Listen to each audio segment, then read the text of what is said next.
By now, you've almost certainly seen the emotional video clip featuring a tearful sign-off from a Ukrainian-based Twitch streamer as he's forced to evacuate from his location on one of the very first days of the Russian invasion.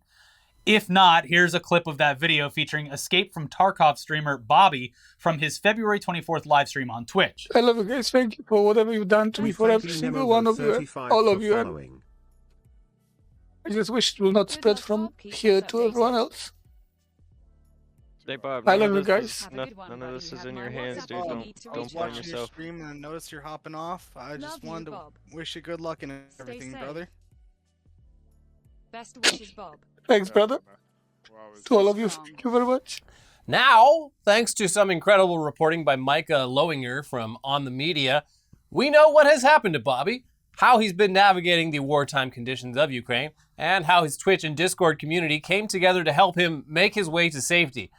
We will do our best to briefly sum up what's happened since Bobby was forced to flee his streaming bunker, his literal streaming bunker. Yeah. But you should absolutely go listen to the full podcast episode on the WNYC Studios webpage, because Micah interviews Bobby along with some of his fans and moderators who've been interacting with him via WhatsApp and Discord as the war continues.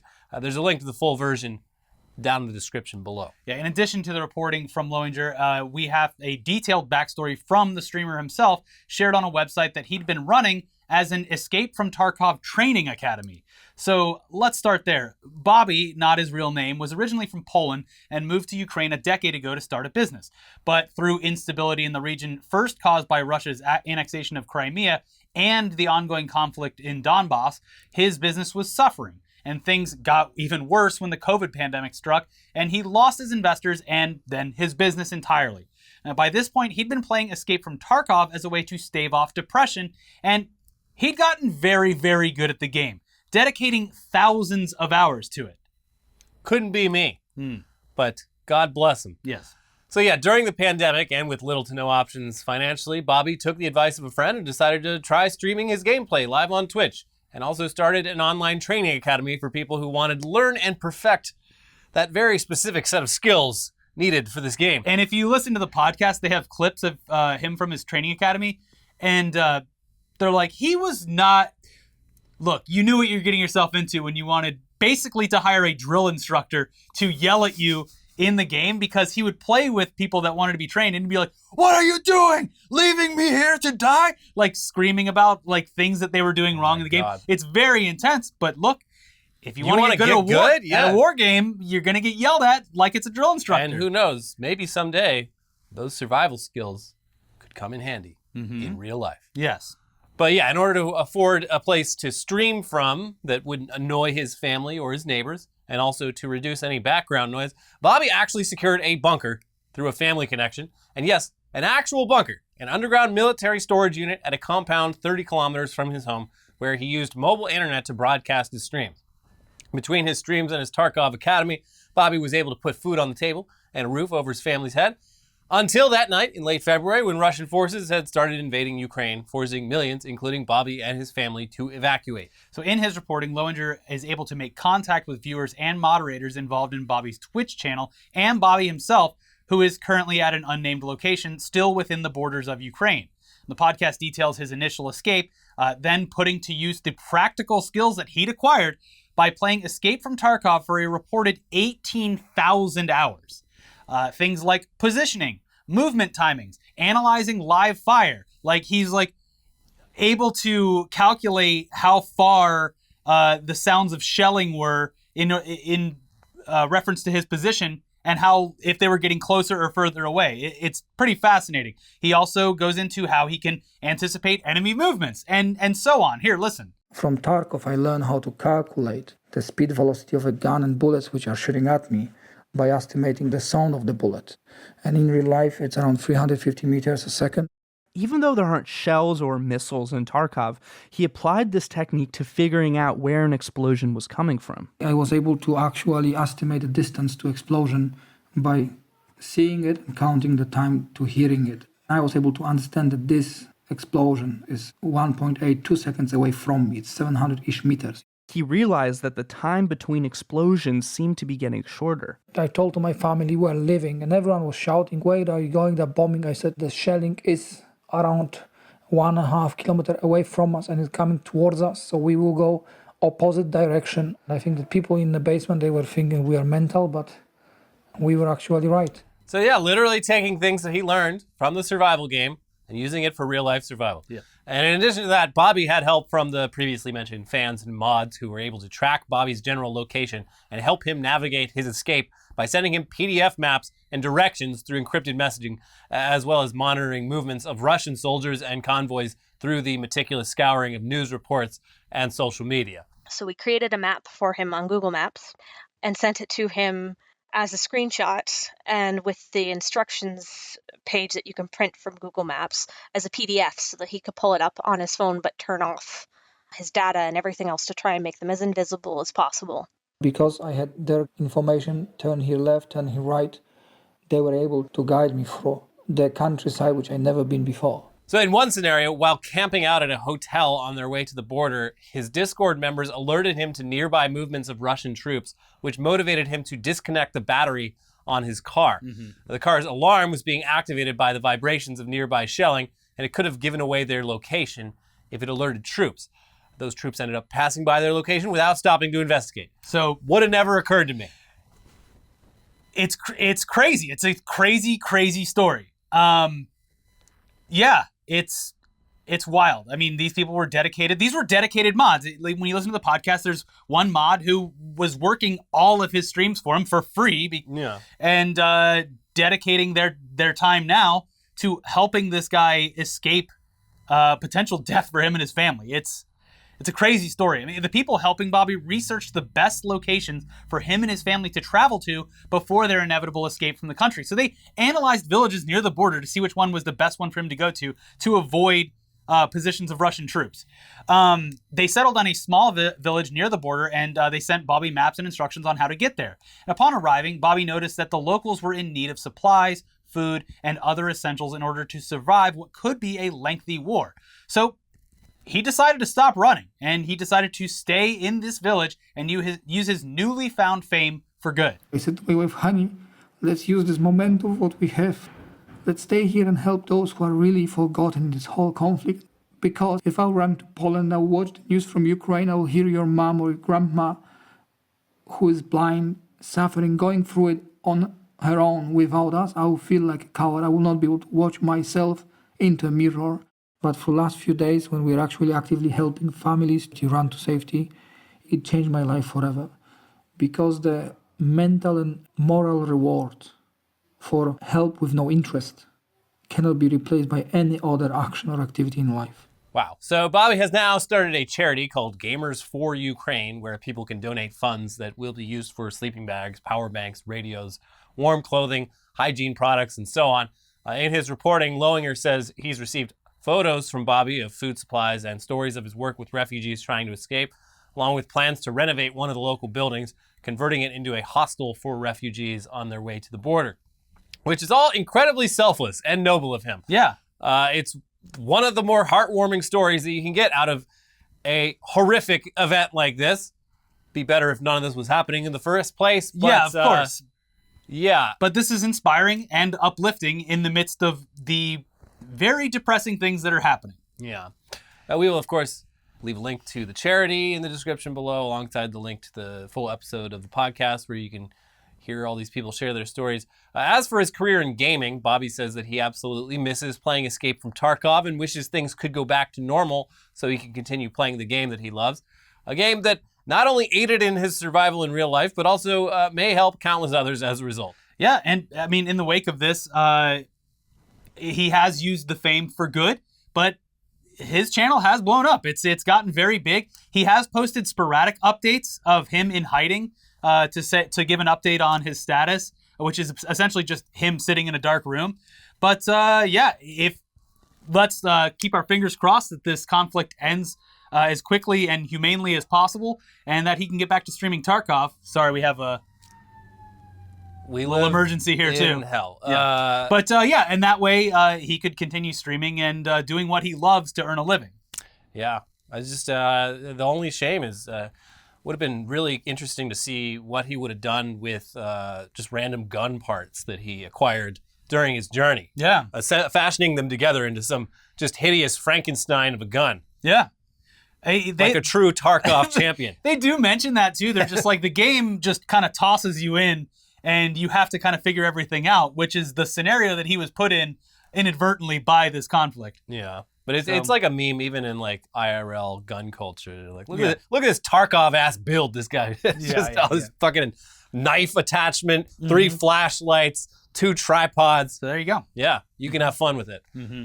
But have no fear though. This conflict, it might be over sooner rather than later because the man with all the answers when it comes to international dilemmas, he has spoken. Elon Musk has now challenged Vladimir Putin to a fist fight. And for a guy who, along with other automakers, gets a portion of the materials needed to build lithium-ion batteries directly from Russia, he's been pretty upfront about his support for Ukraine, taunting Putin and Russians multiple times, as well as providing Ukraine with Starlink internet and an express shipment of terminals. And when Russia halted the supply of rocket engines to the United States, suggesting that astronauts use, quote, broomsticks to get to space, the launch director for SpaceX said during a Falcon 9 launch a few days later, "Time to let the American broomstick fly and hear the sounds of freedom." So, okay. Yeah, whatever. Anyway, of course, shortly after that came Elon asking Putin to 1v1 him by tweeting in Russian, "I hereby challenge Vladimir Putin to single combat. Stakes are Ukraine." Now, not sure if that's if Elon wins, he gets control of Ukraine. Sure, okay. I think using Ukraine as a pawn between third parties is kind of how we got here in the first place. Yeah. But sure, whatever. I don't know if that's really a gamble that any one of us would be willing to take. Yeah. I mean, he's got the height and the reach over Putin, but Vladimir Putin does have a black belt. Oh shit! No, they took away his black belt. Well, I don't know. Yeah. Who's to say? Anyway, it'd be a tough matchup. Yeah. But yeah, this is just standard Elon Musk shit posting. Probably. I don't know. It did elicit a response from a Russian official. God, this is so stupid. Yes. But not Putin himself, who clearly has more pressing matters on his mind. But Dmitry Rogozin, head of Russian space agency Roscosmos, which is the same company who told America to fly to space on a broomstick, tweeted back at Musk and said the following: "You, little devil, are still young. Compete with me, weakling. It would only be a waste of time." The world is so fucking stupid right now. I say it all the time. I cannot handle how dumb things are. This Roscosmos guy was also like arguing with actual ISS astronauts on Twitter recently. Yeah.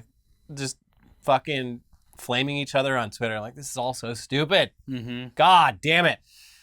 But while this may seem like we're praising Elon Musk, I hope not, we should also point out that he has been shitposting from both sides of his mouth, posting a Wojak meme just a few hours before the Putin fight challenge thing, which apparently just mocks anyone who uses social media to express support or non-support for any cause by changing their profile picture to anything. Yes. Or putting a little flag emoji by their name. Mm-hmm. And while armchair slacktivism is sometimes ripe for mockery, it is odd to see him mock support for Ukraine while directly supporting Ukraine and attempting to meme his way into a wrestling match with Putin. It's almost as if he's just a troll who wants to rile people up, no matter who they support or what they believe in. It's almost like this is who he's always been, just a 50-year-old teenage boy whose daddy owned a diamond mine. He pulled himself up from his bootstraps. Yeah. Yep, you can't take that away from him. He started from the bottom and now he's here. Now look at him. He's king of the world and he owns Ukraine because he beat up Vladimir Putin in a boxing match. He's the man who's got it all. Yeah. Except... and he just wants a little bit more. Just wants a little bit of love from random people on the internet. And yeah, there's a whole side story with Musk right now involving his ex-girlfriend Grimes and her current relationship. If I was him, Chelsea I would be very worried about my secrets, my leaks. Yeah. And he's also Grimes apparently mistakenly in an interview announced that she had a second child with Elon Musk. Yeah, a second child. The baby's name is Dave. Yes. Yep.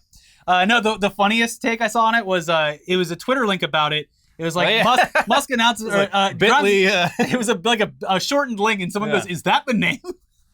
And you'd believe it. Yeah. You'd believe it. But Musk isn't the only space freak making the news this week. If you thought the absurdity of the world right now just wasn't enough, and you'd like a little something to make you question reality that isn't as depressing as armed conflict in Europe, then boy, do we have a headline for you. Blue Origin will fly Saturday Night Live's Pete Davidson to space on March 23rd.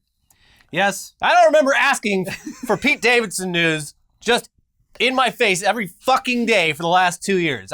Whose decision was this? I don't know. Why is this the person I need to know about all the time? Yeah, it is weird.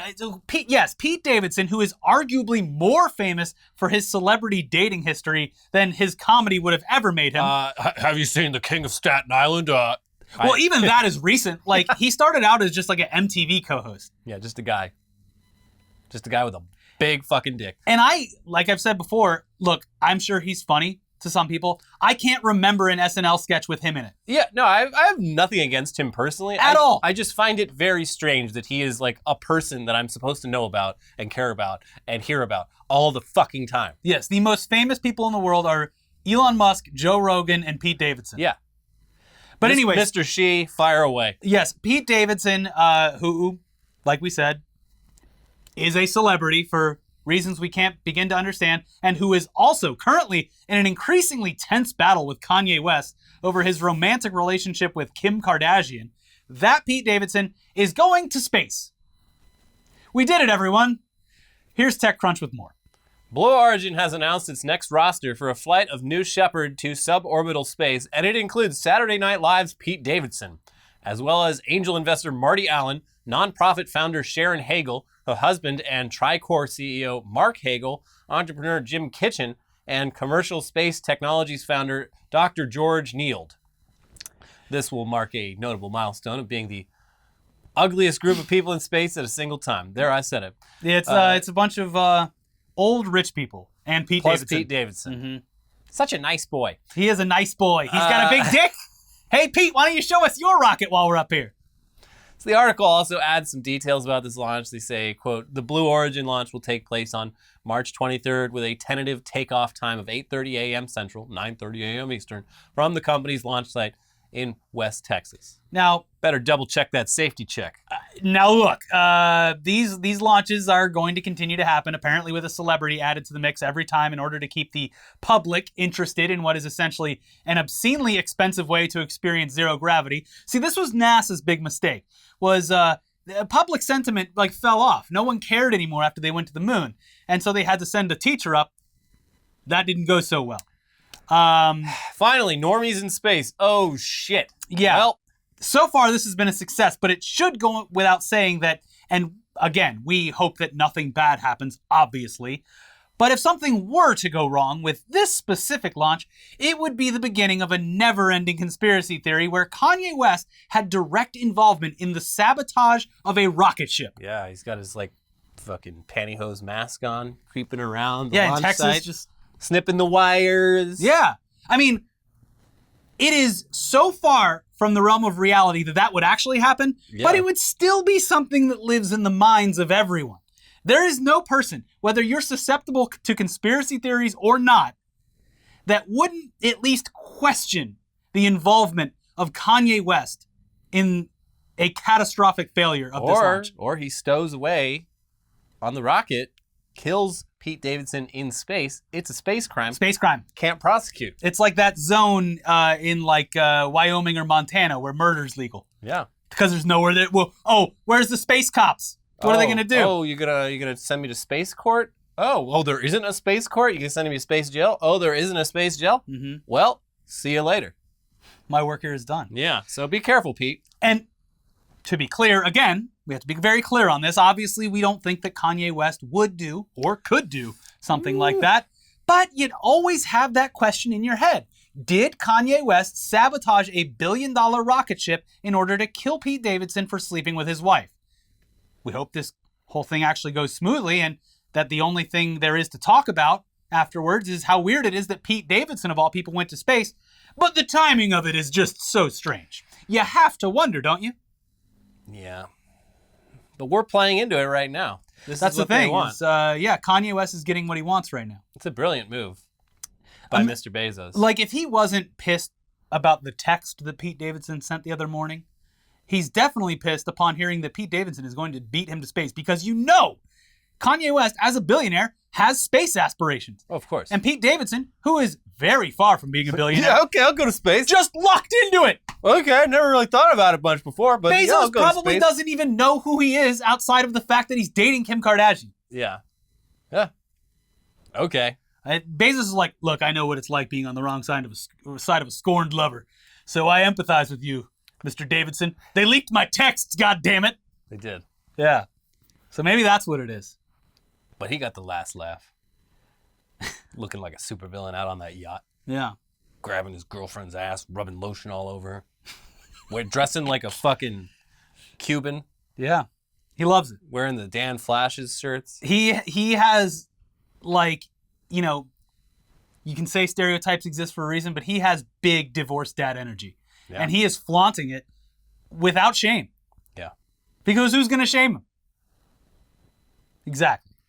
Anyway, let's bring things back down to earth for a second, because, what are you doing, step shipster? Are you stuck? Folks, the sister ship of the Ever Given, the Step Shipster, is now stuck in the Chesapeake Bay. If for some reason you can't remember one of the biggest stories from the past year, and one of the most delightful stories too. Yeah. One of the reasons an already damaged supply chain was made even worse in the most hilarious way possible. We're talking about the big old ship that went sideways and got stuck in the Suez Canal, just blocking the whole fucking thing for like 2.5 weeks. Yeah. It brought international trade to a screeching halt for more than a week as attempts were made to free it from its position. Ships were going all the way around the Horn of Africa for the first time in hundreds of years. Yeah. It was a throwback. Yeah. Anyway, now the Ever Given sister ship, the Ever Forward, which is owned by the same company, has gotten itself stuck as well. Here's Popular Mechanics with more on that.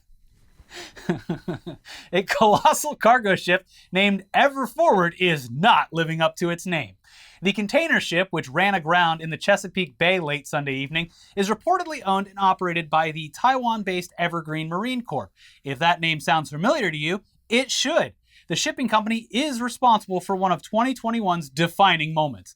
There's no telling how long its not so aptly named sister ship will remain trapped in the Chesapeake. The 1,095-foot Ever Forward left the port of Baltimore Sunday evening for Norfolk, Virginia, and became lodged in the bay just outside one of the shipping lanes. There's no official word yet on exactly why or how the vessel, which was constructed in 2020, became stuck, but some have suggested the ship might have missed a critical turn. Unlike the Ever Given, the Ever Forward doesn't seem to be impacting the flow of traffic in the bay, though passing ships have reduced their speed out of an abundance of caution.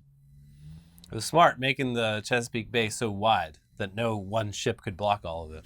That was really good planning. Yeah, I like that. I like it. Yes, I will be photoshopping a photo of a ship stuck in a laundry machine. Yeah. With a very curious stepsister. Step shipster. Asking why. Why?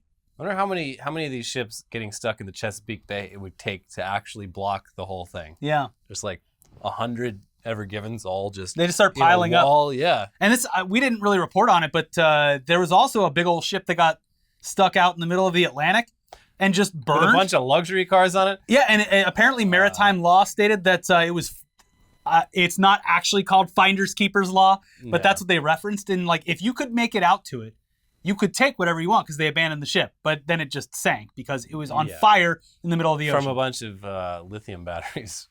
Could have used those. It was EV batteries in the electric cars, which Volkswagen, I think it was their EVs. Oh no. So hopefully just a fluke. And now that's the damage is even worse because of the nickel production in Russia being unattainable, at least I think officially, but if not morally unattainable by companies like Tesla and all of the other manufacturers that are switching over to EV. A big oopsie. Yeah. Anyway, in more inadvertent bad news, that's all also very funny. Tom Brady has decided to come out of retirement just a few short weeks after announcing his retirement in the first place. Yeah. That's not the bad news, though. That's actually great news for his team and fans of the sport. However, this is bad news for the person who just spent $500,000 to purchase Tom Brady's final career touchdown football at auction, literally a day before he announced his return, thus theoretically devaluing the football by nearly its entire cost in just 24 hours. Or less than 24 hours. Less than. The auction ended like Saturday night. The last Tom Brady football. There won't ever be another Tom Brady football. Let me just open up my phone and... What? No!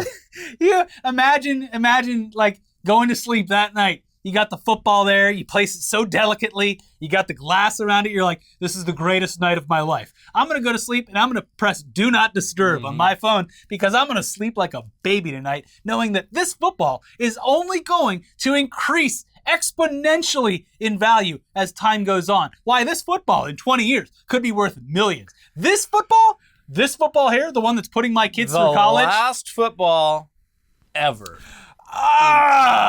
Sunday morning, time to wake up and brew some coffee and check the newspaper. Oh no. What?